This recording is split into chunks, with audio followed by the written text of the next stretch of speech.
네, 사회적 거리 두기가 2주 연장된 것처럼 여전히 코로나19 상황을 낙관할 수는 없습니다. 전문가들은 현재 나타난 데이터를 두고 한결같이 수도권에 대유행이 나타나지 않을까 염려하고 있는데요.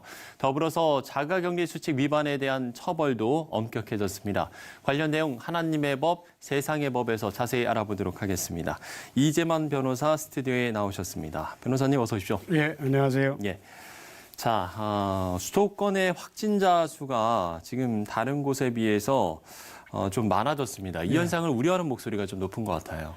예, 그 해외 유입 확진자들이 있어서 그게 이제 결국은 확진자 수 증가의 한 반 정도가 해외 유입 확진자에 의해서 채워지고 있습니다. 예, 예. 그래서 이제 특히 또 수도권에 이제 그 해외 유입된 확진자들이 거주지가 이제 대부분 이제 수도권이라서 수도권의 하루 확진자 수가 결국 뭐 전체적으로 따지면 네네. 한 1,200명 정도 됩니다. 그리고 하루 확진자 수가 한 100여 명이라고 그러면 그 중에서 한 50명 정도가 이제 수도권에 이제 들어와 있고 해외 유입 확진자 수가 한 50명 정도 되고 여기에 대부분이 이제 수도권에 지금 들어와 있습니다. 그 수도권의 하루 확진자 수는 대구, 경북 하루 확진자 수를 넘어섰습니다. 이제 대구, 경북이 상당히 많았었죠. 근데 네. 거기는 이제 확장 속도가 좀 줄었는데 서울에 이제 확진자 수가 이제 더 늘은 것이죠. 근데 이제 서울의 확진자 수가 이제 대규모 감염 사태로 될 우려가 크다는 것은 우선 인구 밀집이 굉장히 밀도가 높죠. 그렇죠. 그리고 이제 다중 이용 시설이 굉장히 많습니다. 그렇기 때문에 확진자 수의 증가 속도를 막지 못하면, 그걸 늦추지 못하면 대규모 감염 사태가 발생할 수 있는 그런 지역이 이제 수도권인 것이죠. 그래서 공항에서 이제 방역 대책이 이제 상당히 이제 중요한 것이죠. 특히 이제 요번에 보면 최근에 강남에 왔던 그 모녀가 해외에서 들어온 모녀가 제주도에 뭐 다녀왔다고 해서 예, 그랬죠. 그 제주도에 다녀오니까 이제 제주도에가 굉장히 이제 문제가 커졌죠. 그 접촉자들이 많으니까 자가격리도 많이 시켜야 되고 다녀간 지역에 대한 뭐 식당이나 이런 데는 폐쇄돼서 며칠 동안 방역해야 되고 그러니까 그런 점에 대한 피해가 너무 크고 또 제주도민들의 심리적 공포도 굉장히 커졌죠. 그러니까 고발해서 형사 고발도 하고 민사 1억 원 손해배상 소송도 하겠다.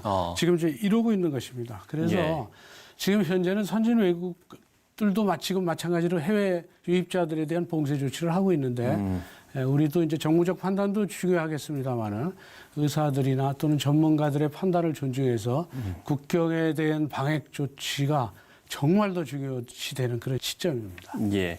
해외 유입 확진자가 늘면서 수도권의 확진자 수가 일단 급증을 하고 있다라는 분석인데 수도권 확진자가 급증할 경우에 이제 가장 염려가 되는 부분이 의료시설 문제인 것 같아요. 네, 그렇죠. 이제 그 코로나19는 이제 사스나 또는 메르스하고 달리 이 재생수가 상당히 높아요. 그 재생수가 높다는 것은 전파 속도가 굉장히 빠르다는 겁니다. 그러니까 한 사람이 두 사람을 하고 두 사람이 다시 넷대고 이 계산을 하면 순식간에 커지지 않습니까? 그런데 이번에 이 코로나19는 재생수 2가 아니라 2보다 훨씬 한 사람이 세 사람 또 네 사람을 전파시킬 수도 있어요. 이게 상당히 높다고 하니까 전파 속도가 굉장히 빠르죠. 이렇게 빠르다 보면 감염자의 확진자가 늘어나면 확진자를 치료할 수 있는 의사나 병상이 부족하게 되죠. 음압병상이라든지 이런 게 좀 부족하게 되면 실제적으로 의료 체계가 붕괴돼서 일반 암 환자라든지 또 일반 환자, 교통사고 환자 많지 않습니까? 이런 사람들을 치료하는데 어려움이 있을 수도 있어요. 그렇죠. 우선 코로나 바이러스인지 아닌지 먼저 확인해야 되고 이런 절차들이 있으니까. 그래서 의료 체계가 붕괴가 되면 결국은 그런 일반 환자도 문제지만 코로나 환자의 경우에도 누구를 살리고 누구는 살리지 못하는 거죠. 그러면 이제 의사들이 선택을 해야 되는 이런 끔찍한 상황이 올 수 있죠. 의료 체계 붕괴가 오면 이제 이런 그 심리적 공황 상태까지도 이제 올 수가 있는 것이죠. 그래서 특히 이제 과거의 경우에는 이제 결국은 그 지방에서 대구에서 문제가 있을 때는 서울에서 이제 방역 물자를 많이 지원을 해줬죠. 그런데 서울에서 이게 확산이 되면 지방은 아예 방역 물자를 지원해줄 여력이 없습니다. 그러니까 치료 시기를 놓쳐서 결국 사망하는 사람이 확 늘어날 수밖에 없어요. 이제 그런 문제가 있고 그래서 결국은 이 코로나 바이러스 재난에 대비해서 상당량의 방역 물자를 비축하는 그 제도가 필요하죠. 사실 이제 우리나라가 이번에 코로나 바이러스는 사스나 또는 메르스 때에 비해서 이제 상상할 수 없을 정도로 많은 사망자가 나고 있었죠. 예, 그렇죠. 과거에보다 훨씬 지금 사망자가 많습니다. 근데 지금 그래도 코로나 바이러스를 그나마 잘 대처하고 있는 건 이제 건강보험제도하고 의료체계 시스템이라든지 의사의 봉사정신 이런 것들이 다 잘 돼 있어요. 특히 건강보험제도라는 것은 이 공산당의 선정성동을 막기 위해서 이 박정희 대통령 시대 때 건강보험제도를 신설했죠. 이게 지금 굉장히 효력을 발휘하고 있죠.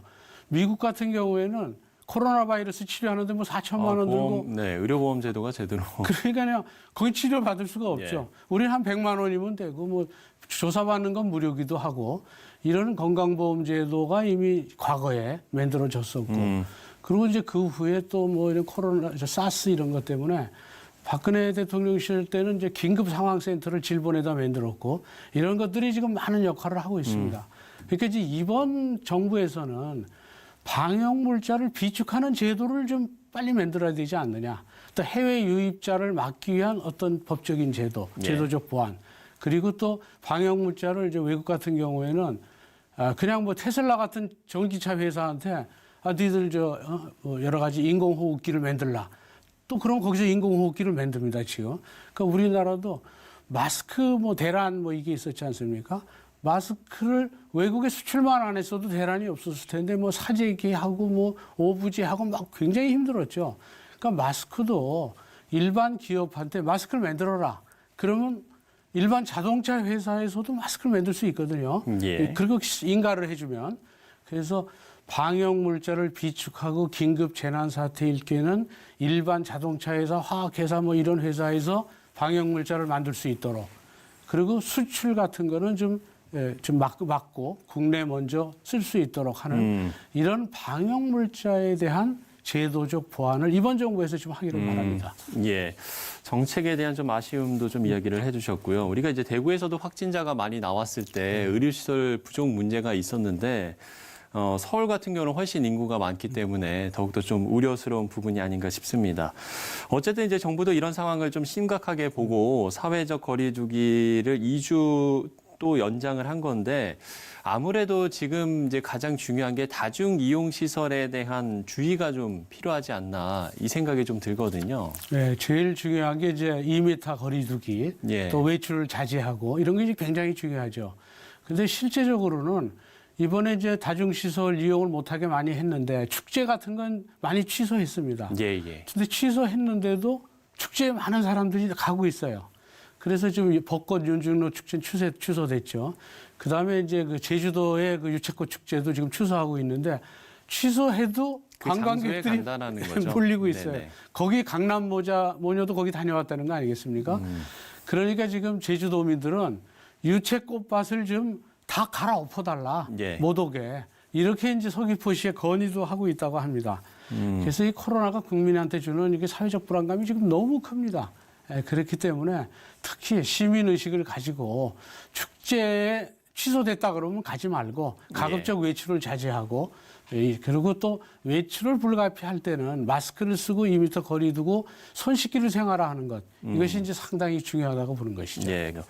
아마 이번 코로나19 상황으로 정말 많은 분들이 여러 가지 좀 생각을 했을 것 같습니다. 뭐 특히나 이게 이제 나 혼자만 잘하면 된다라는 게 아니고 우리 모든 공동체의 좀 노력이 필요하다 이런 좀 생각들을 많이 하셨을 것 같은데 변호사님께서도 좀 많은 생각을 하셨을 것 같아요. 네. 그 출애굽기 15장 26절에 나는 너희를 치료하는 여호와임이라 이런 성구처럼 네. 불안과 두려움에 있는 많은 사람들이 치료하시는 그 여호와를 믿고 의지하시기를 바랍니다. 그리고 무엇보다도 여러 수칙 중에서 반드시 그 자가격리자는 외출을 절대적으로 자제하고 그리고 반드시 마스크 착용하고 귀가 시에는 30초간 흐르는 물에 손을 씻고 또 재채기나 기침을 할 때는 입을 막고 이 손목으로 이렇게 입을 막고 하는 등 이런 공동체를 위해서 예. 서로를 배려하는 그런 배려가 필요한 때라고 봅니다. 예, 이렇게 또 시청자들에게 당부의 말씀까지 해주셨습니다. 그야말로 이제 마라톤 선수들처럼 우리도 좀 이 코로나19 대응을 위해서 좀 긴 호흡을 가질 필요성이 있는 것 같습니다. 모쪼록 좀 수도권이 대확산의 뇌관이 되지 않도록 우리 각자 더욱더 좀 주의를 기울여야 될 것 같습니다. 이재만 변호사와 이야기 나눠봤습니다. 오늘 말씀 고맙습니다. 네, 감사합니다.